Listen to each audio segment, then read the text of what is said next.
Happy day, children. Today we are going to see chapter 3 Atoms and Molecules.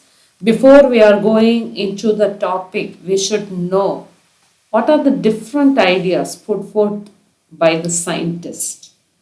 Earlier, Indian and Greek philosophers they were always wondered about the unseen and unformed of matter. In first and second chapter, we have learned about there are everything in this universe is made up of matter. They are very small. They are indivisible. They are in. We cannot be seen by our eyes. Okay.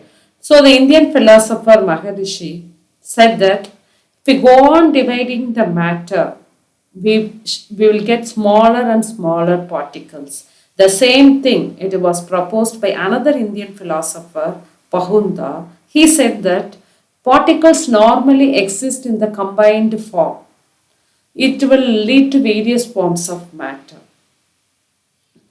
Around the same era, around 500 BC, Greek philosophers Democritus and Leucippus they told that the stage will come, the atoms cannot be, these particles cannot be divided further. Democritus called this indivisible particles as atoms. He has given the name atoms. Atoms means indivisible. All this Greek philosophers, Indian philosophers, all their ideas or all their considerations were based upon the philosophical, but they couldn't prove chemically. There comes the Lavoisier. By the end of the 18th century, he laid the foundation of the chemical sciences by establishing two important laws of chemical combinations.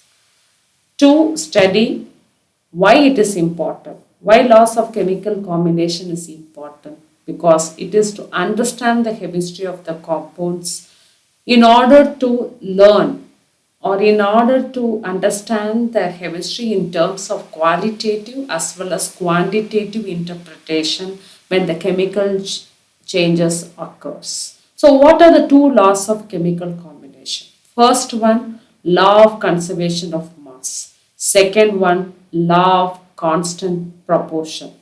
So one by one we will see. First we are going to see about law of conservation of mass.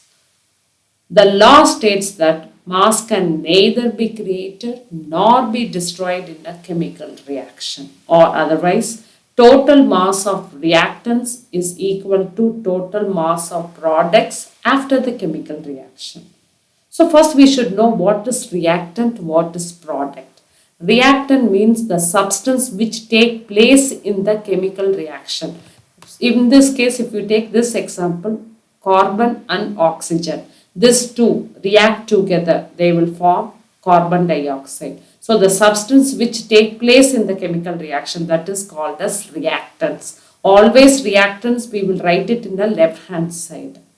What is product? Product is nothing but the newly formed substance or the new substance whichever is formed. This is called as product and we will write it as the right hand side. So in between the arrow is inserted or it is drawn in order to show the direction of the chemical reaction. So we will go to the law of conservation of mass. For example, if you take this example, carbon reacts with oxygen to form carbon dioxide. So this is reactants, this is product. Now we will find out the mass of reactants. So carbon, what is atomic mass of carbon? It is 12. For oxygen, it is 16. There are two atoms of oxygen. So 2 into 16, 32. If you add 12 plus 32, so it will come as 44. Now you come to the mass of product. Here what is the product form? Carbon dioxide. So carbon, what is the atomic number? 12. Plus oxygen here, 2 oxygen. So 2 into 16, 32. So 12 plus 32, 44. So the mass of reactants before the chemical reaction is 44. The mass of reactants after the chemical reaction is also 44. So mass can neither be created nor be destroyed in a chemical reaction. So all balanced chemical reaction is in agreement with the law of conservation of mass. It has to obey the law of conservation of mass. Next, we are proceeding to law of constant proportion.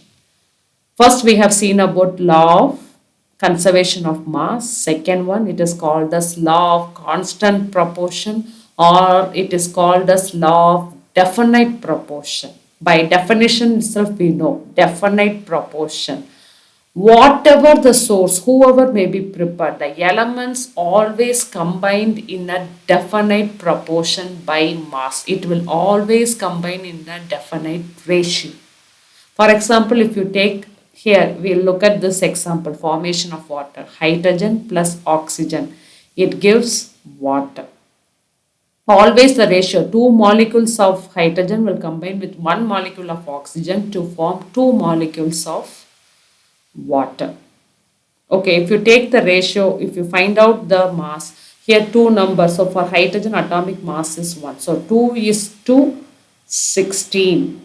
Okay, it will always combine in the ratio of 1 is to 8 parts of oxygen to give what is the gram. If you take in terms of gram, 1 gram of hydrogen will react with 8 gram of oxygen as together to form 9 gram of water, or one molecule of hydrogen, two molecules of hydrogen combined with one molecule of oxygen to form two molecules of water. So whatever may be the source, whoever may be prepared, the elements will always present in the definite proportion by mass. So that is the law of constant proportion.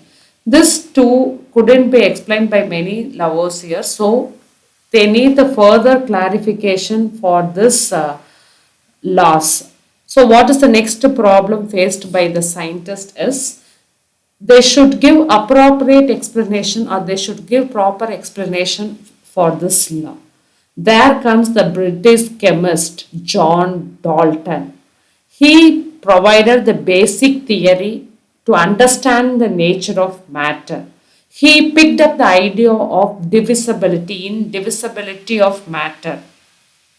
So he took the name atoms as it is given by the Greeks and said that smallest particles of matter, that is called as atom. Okay, his theory was based upon the law of chemical combination. Dalton's atomic theory provided an explanation for both law of conservation of mass, law of constant proportion. So what are the different postulates proposed by Dalton? First one, matters are composed of very tiny particles called atoms. Atoms are very small. They cannot be created or destroyed in the chemical reaction according to the law of conservation of mass. Atoms of a given element are identical in mass and chemical properties. Atoms of the same element, they will be identical in mass and chemical properties. Suppose if you take atoms of different elements, they will have different mass and different chemical properties. Always you need to think that atoms only will combine in the ratio of small whole numbers. They will always combine in the ratio of small whole numbers to form compounds. And the relative number and kinds of atoms are constant in a given compound. These are the different postulates proposed by Dalton based upon law of chemical combinations, based on the two laws. He clearly explained these two laws.